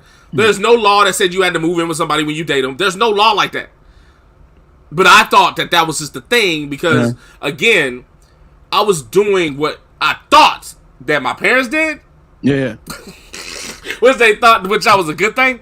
But what I was doing is just seeing the positivity of it. I didn't see the work ethic behind it. And so I was just trying to emulate it. And so I had to learn that. That's a whole different thing. Yeah. But, you know what I'm saying? Right, for sure. But I had to trust it for so long, to the point that people that wanted me to trust them, I couldn't. You know what I'm saying? I was shunning people away. I was keeping everybody 10-foot pole, or whatever the case may be. You know what I'm saying? But I had to find out what is the trust factor in me that I need to change. You know what I'm saying? Yeah. Like, why don't I trust people so much? And there was a lot of stuff. There's a lot of personal stuff. going to. But there was a lot of stuff that caused me to get there that made me evolve in this trust issue that I had. So I attacked it from the roots. Yeah. You know what I'm saying? Yeah. If I did not, I would continuously have people at a 10-foot pole. Mm-hmm. Even though they wanted to do whatever for me, I would continuously be like, no, I got it. Oh, I'm straight. You know what I'm saying? Married doing this type of stuff. You know what I'm saying? Like, I would have, you know what I'm saying? I would have never had no successful relationship from here on out if I don't do the work now. And that's what I was just trying to add to what you were saying. Yeah. You know what I'm saying? Like, I had my personal experience with that. Mm-hmm. Absolutely. So, yeah, I agree with you, man. For Definitely sure. Because the thing about, like, because you said something interesting, though. Because the thing about, okay, when we get sick, we go to a doctor. When we need to work out, we go to a gym. When we need to get money, we go to a bank. We go to, but when we have personal issues, we want to do it. We don't want to go to a therapist. I'm not saying, I agree with you. I'm not saying you have to run to a therapist. Yeah, I see what you mean, though. What I'm saying is, I see what you mean. What I'm saying is, you need counseling. You're right. That don't mean you have to get a person online and do it. I'm not saying that. But you need someone to counsel you. Obviously, you need it because you keep fucking up. Sorry to F-bomb. Don't tell me. You know what I'm saying? Like, seriously. God damn. Listen. I mean, this is a live show. I couldn't censor it. I'm sorry. My bad. In the dang on technology, and I ain't got no censor button, bro. Boom! We just said it. Like, I mean, dropped it. Because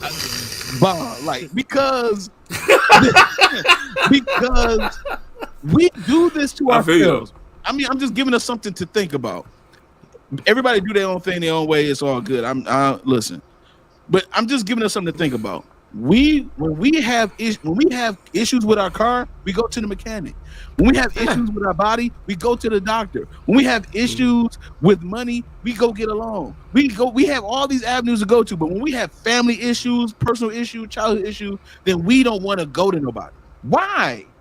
That's mind-boggling to me. Why? Your outside temple is not the problem. Right. Make the issue. So why aren't you going to someone that is better at it than you? Right. Yeah. You still have to do the work. I'm just talking about getting the guidance. Even a basketball team got a coach. Damn, like, yeah, go to your coach. What does your coach do? He gives you assignments. He helps you to understand how the game is played. He do things like that, or she do things like that. You don't learn nothing about a teacher. Yeah, exactly. Go to them. So at the end of the day, all I'm saying is, right. What'd you say? Yeah. No, I'm just saying, what have you learned without being taught it? Exactly. So, so you only in that grade for a certain amount of time, and then you get to the next grade. Right. So eventually you're going to change teachers. Then you get to the point where you graduate and you become the teacher. You become the person that someone can come to. But you can't get to that point because you never go to where it started. And sometimes you have to do that. And that can happen indirectly too. And that can happen indirectly. I'm just saying. Yeah, like becoming a parent. Absolutely. You see what I'm saying? You become the teacher. And if you ain't got it right, how you gonna give it? Exactly. So then you that's just so then you know what I'm saying? Then you cause an impact on your child's childhood if you don't have you. Exactly. Right. That's what you're saying. Yeah, you don't have you right. Saying. You see what I'm because saying? Let's be honest, somebody's raising these bad kids. I mean, come on, man. Somebody's childhood about to have it be impacted soon. Trust me. If you don't want to have a conversation, you better straighten up right now. You know what I'm saying? Because something's going to happen. Now, that don't mean you have to blame yourself and be hard and condemn yourself, but it does mean that you can be open to the fact that you could be wrong. I don't think people heard that. I don't think everybody heard that. Let me dumb it down real quick. Let me give an example. Sure. I had no people that didn't have nothing in their life and spoiled the hell of their child. Yep. You see what I'm saying? Yep. Absolutely. That's an example of that. That's an example. You didn't have nothing, but you give your child everything without guile. Because you know what I'm saying? He don't even have to earn it. It's just Yep. I don't want my child to word up like that. Yep. See, Yep. that's your trauma. That's your trauma. You know what I'm saying? Boy, that is the truth is, man. Exactly, Yep. dog. That's how that is. Yeah. That's exactly the truth. That's your trauma, baby. Mm-hmm. And my dad was never there, so I'm gonna be there no matter what. And then you find out it ain't yours. Oh damn! All right. Never mind. That was some worms. I ain't seeing the can. Anyway, at the end of the day, the trauma Let me is look at this yours. can again. Look at that can. It's called. Let me look at this can. Hold up. It's called whoop Man. ass. It's called whoop ass. That's the can he opened. That's the can, baby. That's the can. 0 preservatives and no fats. It's called whoop ass. Salty, let you know. sweet, sour, has umami flavor, everything in the can. Yeah, and then that child becomes to be this selfish prick. Self-centered. You know what I'm saying? He become a self-centered person. Oh my God. Even to you, and you like, I don't know why my kid like that. Really? Exactly. It's crazy. Yeah, that's how that can happen. He said that's another show when I mentioned the dude ate the daddy. Yeah, that's a coffee conversation right there. That's right. Coffee conversation right there. That's right. Yeah. So don't be afraid. So one of the things that my counselor and I will discuss, I'll disclose this because my counselor won't disclose anything that we talk about. He doesn't disclose anything. So I'm willing to disclose this part. He will tell you the 4 F's of the process: the freeze, fight, flight, and then face. So people will freeze up, they won't say anything, they won't do anything, and then they deal with it that way. They will do fight, which means that they will defend themselves instead of being open-minded enough to be open-minded enough to with the opinion of someone that you might be wrong, with the idea that you may be wrong. It's flight. I mean, you just don't deal with it at all. You just try to relocate. You try to do all that kind of stuff to get rid of the trauma, and all that kind of running stuff. away. Exactly, Yeah. runaways. Yeah. And then it's face. And when you facing something that is traumatic, you have to be a very comprehensive person in order to do it, which means that you have to be able to be willing to express your emotions without being ruled by them. You can express your emotion without being ruled by them, and that creates courage, because now you're speaking for yourself, and most times you wouldn't. In most cases, you wouldn't speak for yourself, but now you're going to do it because you are expressing the feeling without being ruled by it. So this is the reason why it's good to have counselors. It's like a child. It's good for a child to have a parent. It's good for that because it guides you along. And what you said it earlier in the show, bro. You talked about the fact that even though you might have those things, you still have to choose to do the work. Right. You still have to do it. You still have to execute the thing that is going to get you to become better. And that doesn't mean that you're just completely it doesn't mean that you're helpless or hopeless. It just means that there's some tweaking that needs to take place, and you need to go ahead and handle that. Right. Because it spills over like what Chantrice Hill said earlier. It spills in the comment. It spills over into your relationships. It spills over into those things, and now that person is receiving a trigger from your trauma that you had, that someone else gave you, or that you experienced from something else. Now they're experiencing, and they trying to figure out, like, I don't understand, what did I do? I don't understand what's going on, and that's what the communication is key for. Sense. And I like that phrase you said. You know what I'm saying? That you can, you know what I'm saying? You can show your emotions, if I'm saying it right. You can express your emotions without being ruled by them. Yeah. Express them. Yeah, you can express them. And I had to explain that to a friend of mine recently. You know what I'm saying? Like, there's some, you know what I'm saying? The lack of communication thing is the most prevalent in our society, for real. It's a fact. You know what I'm saying? Between family and friends and all of that. Like, we just don't communicate like we used to. That's just because we have devices that communicate for us, we don't communicate to people right. Yeah. So, you know what I'm saying? That's why spell check is so prevalent, because we don't know how to spell. Yeah. And we don't know how to talk. So. Oh, no, not spell check. What? Oh, no, big Snoop Dogg. Autocorrect. Whoop ass. What? That can, So- baby, he had a can of whoop ass this. Whoop ass. Nadine. This boy done opened up a can of hoop ass, girl. I'm telling you, this man crazy, girl. Yeah, I told him. Yeah, Put it in his yeah, I told him. seeds. He put it in his beads. He did. Okay, So put it in the Y'all be beans, turning. girl.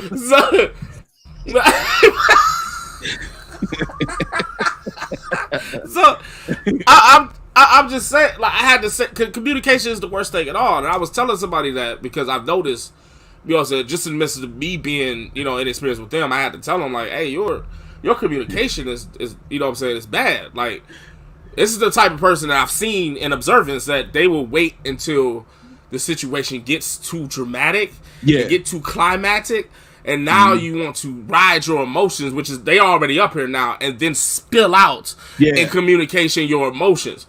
Instead of setting the bar originally, having a great concise conversation with the person that you have a problem with the person that you need something from, instead of having that surface level conversation, you wait. You don't say nothing. You flight. You don't. You know what I'm saying. You don't face it. You just. You know what I'm saying. You got the fear of it. You don't want to handle it directly, and so you wait until all these emotions bottle up, and then you spew out on that person. You explode. Can't stand you. Why you can't? And this is some bull and all this type of stuff. Where you could have just set the standard on a concise conversation in the beginning. This is what I need. This is what I don't like. If you don't like it, we don't need to continue. And it could be like that in all of our situations of relationships and camaraderie. It could be like that, but we don't choose that. Yeah. We choose the emotional way, which is running and you know what I'm saying, and doing the immature part. You know what I'm saying? So it's like it's just crazy. And so I think that's one of the things as well. Like you don't have that communication there. Exactly. You know what I'm saying? You don't have that communication with yourself. There you go. You need to be complete and concise with you. Like, you have to be honest with you. Like, you know you ain't right. Yeah. Stop putting makeup on that. There you go. You know what I'm saying? There you go. Everybody thinking you cool and you not. There you go. You know you not. You have people around you telling you ain't right. That's it. They experience. So that's when you need to, that's when you need to go and seek it out. Yeah, it's the people telling you. Sometimes they got so far. This is how stupid you are, and I'm sorry. I'm just gonna say it. This is how stupid some people are, man. This is this is how stupid people are. I've done it too. This is how stupid we get. We get so far that we start removing friends, or they remove themselves, and you still don't know your issue. You got people that's in your inner circle leaving. And you don't know your role. Like, you don't understand. It's all based on your trauma. And you like, the whole world's crazy. Everything's going upside down. I don't understand. People don't get me no more. And you still defensive. That's how stupid we get. All based on the validation of our emotion. Of emotion. Because you think you right. Yeah, exactly. It don't make any sense. Be wrong so you can get right. So you can get right. Thank you. So you can get right. It's okay. That's right. I want everybody to know this today. Everybody on the side of my voice, in the chat, everywhere. It's okay. It's all right. It's okay to be. It's okay to not have it all today. It's okay to be like, you know what? Today is a bad day. I need to just chill. It's okay. Just don't let that impact other people. And if it's anything from your childhood that is causing you to have these type of adult emotions about things, then it's okay to address them. Because I'm gonna tell you something. Not addressing it is still a choice. That's still dealing with it. That's still a choice. Still dealing with it. You know what I mean? Right. Yeah, man. Yeah, find that safe space, man. Find that safe area. If it's a therapist, friends, whatever the case may be. Exactly. Family, find that safe area so you can expose that and get that out of you, vent that out, so somebody can diagnose that so you can fix it. Like, absolutely. You know what I'm saying? Absolutely. Like, you got to get it out, man. Like, because in any way, you're going to hold it in and it's going to be a problem. Absolutely. It's going to be a massive problem, dog. Yeah, this is good stuff, bro. Hey, stuff, man. I like it, man. Hey, let me, food for thought, man. Yeah. When me and Tay met, right? We met on the P block. The mighty P block. Mighty P block. Yeah. And I was in the video games. His was too. I happen to own the system we both like, and I used to come over, man. We used to play VGs all the time. Like, we used to play some video games all the time, right? You know what I'm saying? Eat some chicken wings, play some video games, right? Eat some chicken wings, play some video games, right? He used to cook the chicken. I blame the video games. We've been having this relationship ever since. We've been 2-playering ever since. So we'll tag team that. I seen that comment that just happened. Yeah. I was just relating to that comment. We've been tag teaming for a very long time. Oh yeah. We've been doing this for a mind. All right. Right. You know what I'm saying? If I was quarterbacking, he was running back.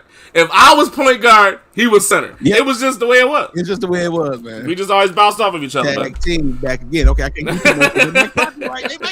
I can't do too much. I like that.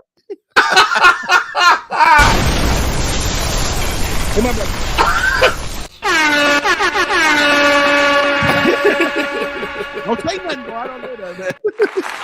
Hey, yo, again, shout out to the Maleroom Show, the topic, feature topic, man. That was a blast, man. Definitely want to shout out the chat. We appreciate the love in the chat. We appreciate you all watching us and you know, kicking it with us. You know what I mean? Again, but shout out to our boy Rollo once again, man. You know what I'm saying? If you want to email us any content suggestions, or if you want to book us for anything on your platforms, you know, whether you want us to come and speak, whatever the case may be, or if you have some video reactions you want us to do, please send them to the mailroom313@yahoo.com. That's our email address. Do not send it to me directly. Again, this happened last season. I will forget your stuff. Okay, if it don't, I will forget it. I'm sorry. We're some busy people. I understand. Yeah, I will forget it. So if you have put it in my email box. Yeah, if you have a video reaction or any type of content that you want us to talk about, because we will definitely do it. Listen, the mailroom313@yahoo.com is the best way to communicate with all of us. All right, that's because right. we do check our email at least once a day. We do go to that email at least once a day. All right. Yeah. Also, follow us on IG. We changed our name. It's now the Maleroom Network on IG. It's not Maleroom View anymore. So the Maleroom Network on IG and on YouTube, of course. Subscribe, like, share, comment, leave us. Let us know what we're doing. Let us know what we're cooking. All right.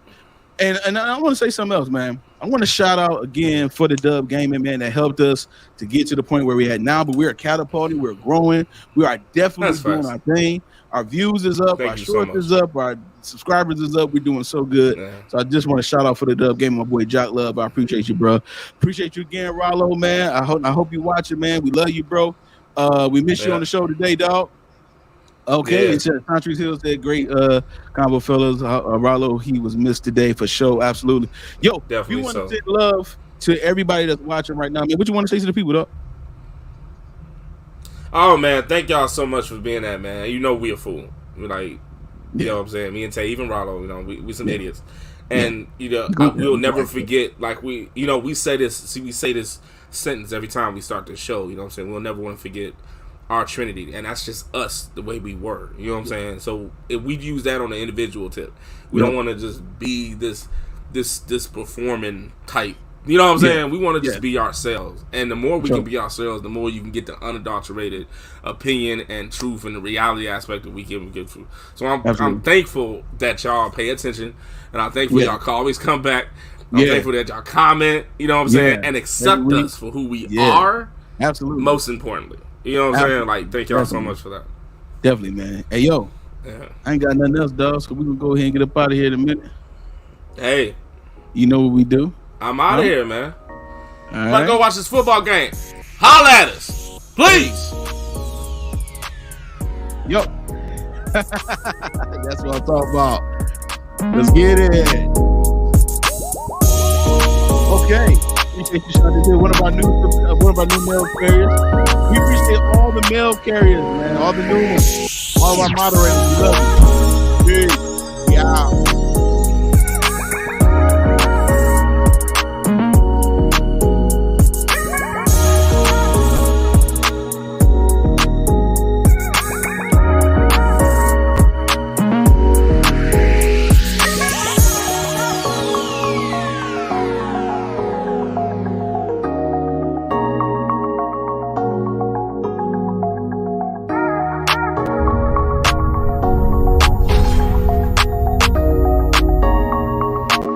Peace.